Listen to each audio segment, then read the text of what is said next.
انګلیسي ژبه په رواني سره ویونکی 15 کلن عبدالنعیم دی. د کوټې اوسیدونکی عبدالنعیم وایي د مالي مشکلاتو له کبله یې 2 کاله وړاندې مکتب ته تلل پرېښي وو او د کور د ګټې وټې لپاره یې مزدوري ته مخه کړې وه، خو اوس یې د غیر دولتي ادارو په مالي مرسته چلیدونکي تعلیمي پروګرام نان فارمل ایجوکیشن یا غیر رسمي تعلیم له لارې د زده کړو لړۍ بیرته پیل کړې. وایي د سهار په وخت کې خپله مزدوري هم کوي. دوی دا تعلیم راکوي لیکن دغه سره که دوی دا تعلیم نه کوي ما خپله خواهش دی زه خپله ووایم او که دا سنټر ختم شي زه خپله تعلیم شروع کوم.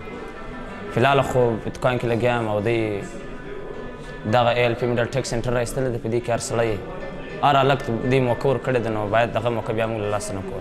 د کوټې په ځای هوټل کې د لیک لوست د نړیوالې ورځې په اساس جوړه سوې غونډه کې د بلوچستان د دولتي او غیر دولتي تعلیمي ادارو کارمندانو شرکت وکړ. ویناوالو وویل په بلوچستان کې د سواد یا خواندګي مجموعي شرحه 46% ده چې په دې کې 61% نارینه او یوازې یو کم 10% ښځینه باسواده دي. कि इतनी बड़ी पॉपुलेशन को किस तरह से कैटर किया जाए. د بلوچستان آبادی خورا وره او په لری سیمو کې پرته ده، په هر ځای کې جلا جلا سکول جوړول، استادان او نور سہولتونه ورکول ډیر ګران کار دی.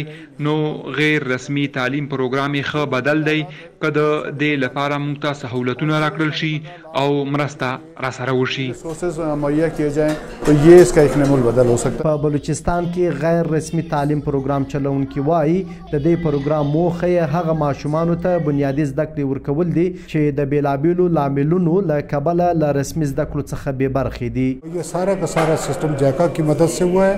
په بلوچستان کې د جیکا موسسه د غیر رسمي تعلیم په برخه کې مرسته راسره کوي. د تعلیم د شرعي لوړوالي لپاره مو پلانونه جوړ کړي چې د بلوچستان د سواد مجموعي کچه به له 40% څخه تر 60% رسوو. ماشومانو ته د لیک لوست ترڅنګ بیلابیل هنرونه هم ورزده کوو.